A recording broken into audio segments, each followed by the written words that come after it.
Hey, this is Scott from Comic Book Hangover. I'm going to be doing a quick and hopefully not too lengthy video for my haul from yesterday's visit to the Motor City ComiCon.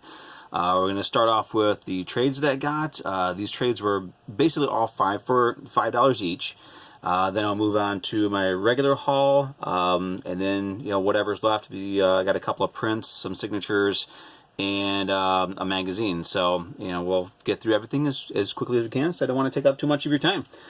So for the trades, this time I got Planet of the Symbiotes. It's a Venom trade paperback. It collects the Spider-Man special editions or special Amazing Spider-Man specials that came out some time ago. It's basically when the Venom symbiote and Eddie Brock had a falling out, and kind of ends up being an invasion of symbiotes on Earth, and this does kind of tie in a little bit with the story that's coming up where Cletus Cassidy's Carnage is going to be going through and killing everybody who's ever had a symbiote. So this is basically where most of the victims make their first appearance.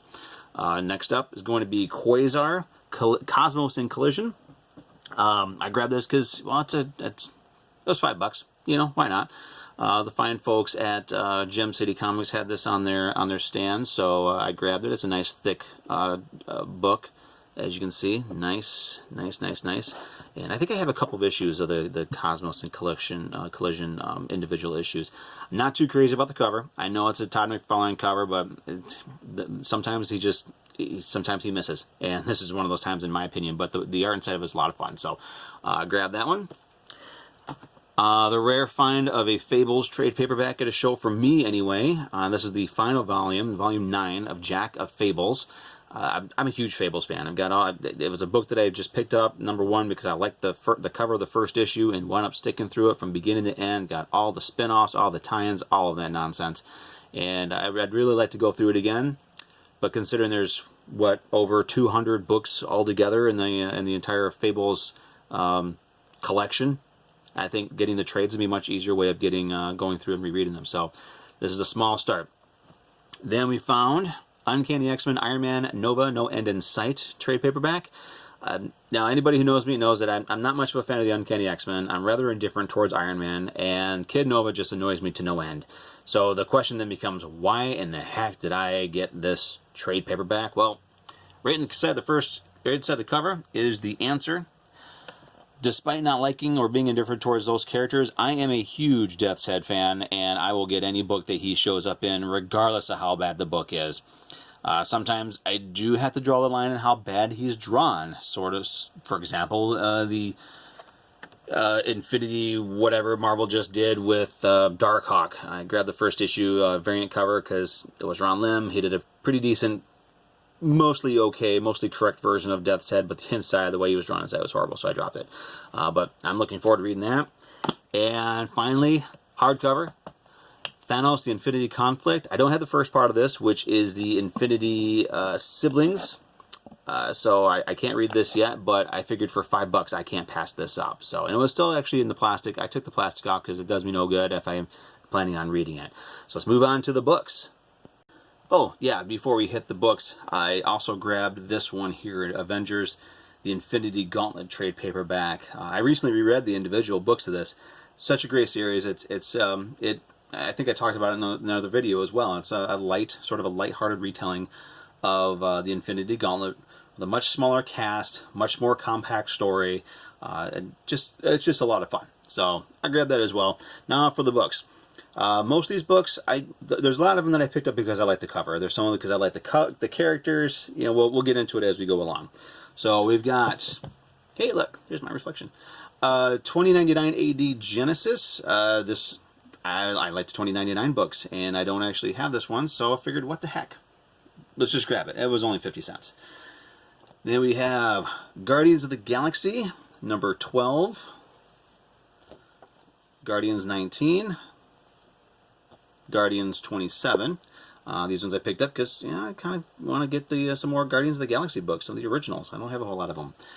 This one here was a very pleasant find. I got to thank my girlfriend for this one. She was going through a $1 box that I wasn't going through, that I hadn't hit it yet. But I have a tendency to flip through books really quickly, so there was a chance I would have missed these. But Flaming Carrot Comics. I love Flaming Carrot. It's one of those indie characters I really, really enjoy. She found me 3 of them. Number 15, number 28. So he kind of switches over to Dark Horse here. And this one was really awesome, for me anyway, number 31, which also features Herbie the Fat Fury, another indie character that I have quite a few of his books as well. These are great characters. They don't get a lot of attention these days, but they really should. They're just so much fun. Moving on. Man-Thing, his first ongoing series, issue 9. I do have all these in the Marvel Essentials, but I love the covers. Especially these ones here with, with all the colors and just the detail and everything. Marvel really doesn't do a lot of covers like this anymore, so the older covers I really, really enjoy. Marvel Age number 1. This is the book that I do have quite a few Marvel Age issues in my collection, but I don't think I've actually ever seen even a picture of the first issue of this. If I have, it was so small that I really didn't notice it, but I found it. It's a very, very thin, razor thin book, but I had to have it. It's first issue Marvel Age. So much fun. Marvel Comics presents the first series, issue 88, with an amazing cover by Sam Keith. This is another series that I have quite a few of them. Ghost Rider was one of the headliner characters of this series for a while, drawn a lot by Sam Keith. So I have a lot of those. I've been going back and here and there just picking up issues to kind of fill in the full run. I think it ran for 175 issues. I've got more than half of them, so I'm well on my way. Moving on. Marvel Team Up number 145 with Iron Man and Spider-Man. Again, this is one of those covers that for some reason I liked it, so I grabbed it. Why not? Quasar number 38, an Infinity War crossover, so figured, what the heck, why not? I also found issue 50 because it's all nice and shiny and pretty, so I grabbed that one, why not? Number 53, mainly because it has Adam Warlock. Not a great cover, I don't really care for the art here, but it's Adam Warlock, so what the heck, why not? Then I found a little bit of Ren and Stimpy Show comics, so I grabbed these. It's got issue 4, issue 5 with an iconic artist doing an amazing cover. This one here I would love to have this on a poster. That's such a great cover. Number 7, and Ren and Stimpy Show number 11, and Ren and Stimpy Show number 13. Secret Defenders.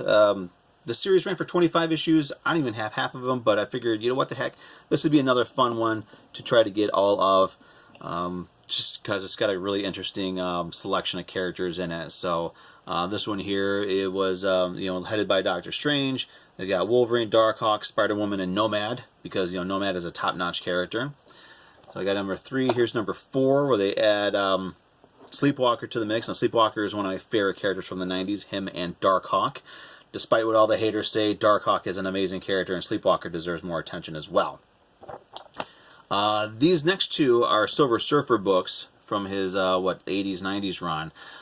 Issue 32 and number 33. Now, these ones I do have, but I have the second prints of these. So for 50 cents, I figured it's a good time to go ahead and grab the first prints of them so that I have those in my collection as well. Next up, another Silver Surfer, issue 50, second print. It's not in the best of condition, but it was only 50 cents.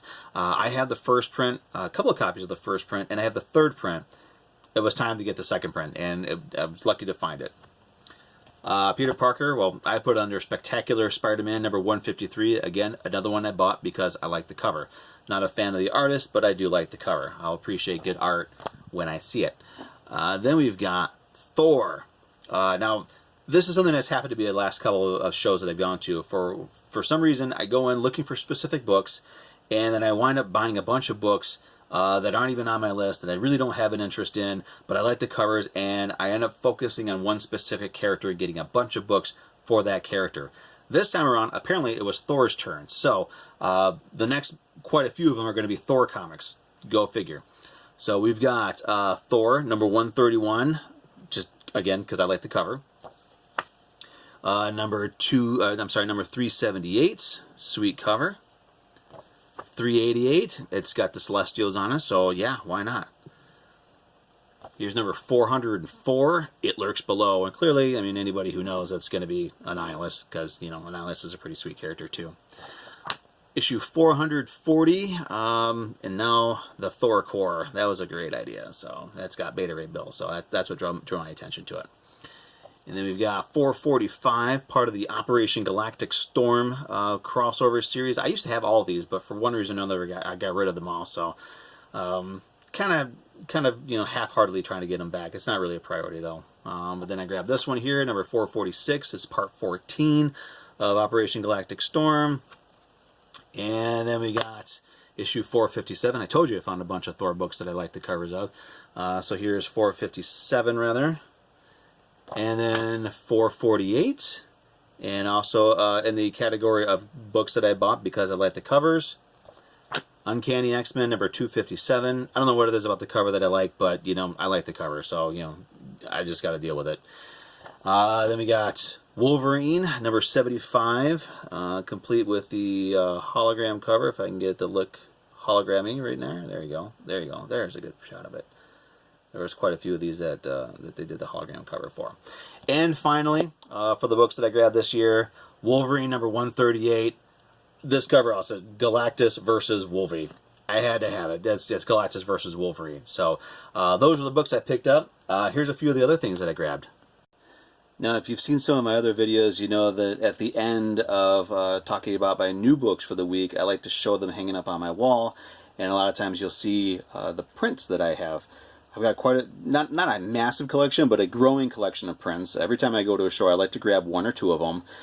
So this show was no different. I found this one here. It's I think this is Godzilla versus King Ghidorah. This one I looked for specifically. I had some from the new one, but this is one that I've been wanting to pull the trigger on for a while. And this one, the next one, was a very pleasant find because I absolutely adore me some Elvira. So I also like how the paper that they put this on makes it look kind of old. But this, another one, great print. One of my favorite movie characters. Just absolutely adore some Elvira. And then I found, while looking for some Fangoria magazines, I found an issue of Gore Zone. This is number 12 with Basket Case 2 on the cover.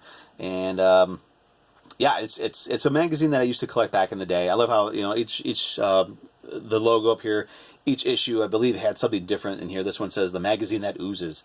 It's a horror movie magazine. Came with 4 posters. I didn't bother to check to see if the posters were in there. I mainly get these for the covers anyway. It was $2. Why not? It was less than cover price and a heck of a lot less than what they charge for magazines these days. So I grabbed that one. Now for the signatures that I got, I didn't get a whole lot, but I did get Mr. Harris. I drew this lovely little cover that, I was kind of surprised that this cover was approved. He actually said he was surprised this cover was approved. One of my favorite Nightmare on Elm Street covers, so I got that one signed. And my second Alterna comic was signed by Mr. Dave Schwartz, who is a very super nice guy. I actually wound up getting into conversation with him. He was a really nice guy. He gave me a bit of a heads up on some upcoming projects he has with a fellow Alterna alumni, Terry Mayo, working on a really interesting book. I'm not even going to try to describe what he was talking about because it's just crazy. But it is one that I will be looking forward to. I told him that there. I'm going to say it right here. This book was amazing. I do enjoy Terry Mayo's. He does Wicked Righteous for Alterna. That's a great series, so I'm going to be sticking with it. So he was a really nice guy. And finally, I got this signed by Tim Seeley. Now, he didn't do the cover, but he was the editor on it, so he went ahead and signed on the inside for me. This is another one of those lovely little things that when I presented it to him, he completely forgot that it even existed because I guess he doesn't see it too often. So, and that's what I like to do. I know a lot of people take what's common and what's popular to shows get signed. I always try to find something that I had that's a little different, a little out of the mainstream. And this was it, because it always ends up in a really interesting and entertaining conversation with these guys. So again, overall, I mean, the show was a lot of fun. We were there pretty much the entire time. I think we only left an hour early. I got to see some of my favorite people there. Let's see, Dan Mendoza, Bill McKay, Tim Seeley, the CBCS crew, Cody Lockwood from Lockwood's Loot was there. I got to conversate with him a little bit. Jared Mayo, and some of the trades that I picked up came from Gem City Comics, which is Jared Mayo's. I guess he helps out with them, and he's always a good guy to talk to. So if you ever see Gem City at a show, ask for Jared Mayo. He's a really nice guy to talk to. There's also Audra Olivia from Audra Olivia's Attic. and countless other people. My girlfriend got to meet Tank Girl, Lori Petty. I'm sorry, I completely forgot her name. But it was so much fun, a super entertaining time. Motor City Comic Con for a while there was kind of slipping in its entertainment value, but it's getting there. It's getting back. So there's my video. Sorry it went too long. We're at 15 minutes and running, so I'm going to end this right now. We'll see you guys next week with another weekly haul video. I know I haven't said this before, but you know, go ahead, subscribe if you like what I'm doing, or if you have some suggestions for me. Leave some comments below. But definitely subscribe, like the video, share it if you like. I always like to also see other people's haul videos from conventions, because there's people that will get stuff that will blow you away. They get some amazing sketches, some great books. They have a little bit more money than I do, so they're able to buy more amazing books than what I can buy. So if you see any other Motor City Comic Con haul videos, definitely check them out. But again, thanks for watching, and we will see you next week.